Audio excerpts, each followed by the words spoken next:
Ibrahimu alioa mke mwingine, jina lake akiitwa Ketura. Akamzalia Zimrani na Yokshani na Medani na Midiani na Ishbaki na Sua.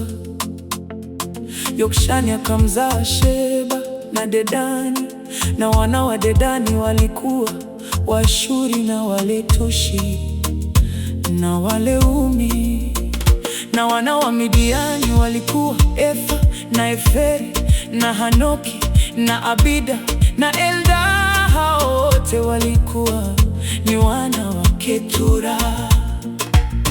Ibrahimu akampa Isaka yote aliyokuwa nayo, lakini wana masuria aliyokuwa nao Ibrahimu akawapa zawadi, naye akawaondoa katika mahali alipokaa Isaka mwanawe wakati wa uhai wake, waende pande za mashariki mpaka nchi ya Kedemu.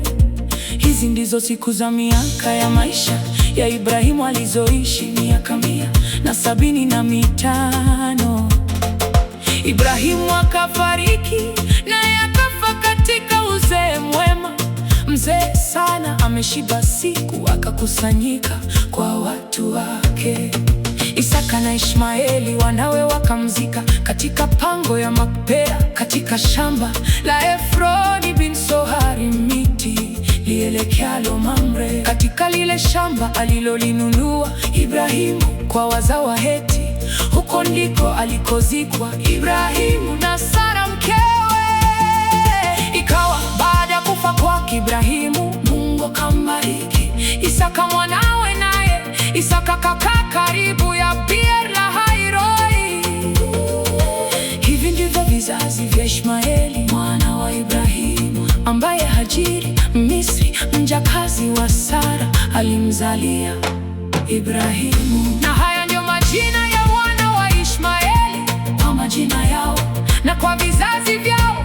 Mzaliwa wa kwanza wa Ishmaeli ni Nebayoti na Kedari na Abdeli na Mibsamu na Mishma na Duma na Masa na Hadari na Tema na Yeturi na Nafishi na Kedema. Hao ndio wana wa Ishmaeli, na hayo ni majina yao katika miji yao na katika vituo vyao, maseidi 12 kwa kufuata jamaa zao. Na hii ndiyo miaka ya maisha ya Ishmaeli, miaka 137. Akakata roho, akafa, akakusanyika kwa watu wake. Wakakaa toka Havila mpaka Shuri unaoelekea Misri, kwa njia kwenda Ashuru. Akakaa katikati ya ndugu zake wote. Na hivi ndivyo vizazi vya Isaka mwana wa Ibrahimu. Ibrahimu alimzaa Isaka. Isaka kawa mwenye miaka 40 alipomtwaa Rebeka binti Betueli Mshami wa Padan-Aramu, ndugu wa Labani Mshami, kuwa mke wake. Isaka kamwomba Bwana kwa ajili ya mke wake, maana alikuwa tasa, naye Bwana akamwitikia. Na Rebeka mkewe akachukua mimba, watoto wakashindana tumboni mwake, naye akasema, ikiwa ni hivi, kushikwa nifaa nini? Akaenda kumuuliza Bwana.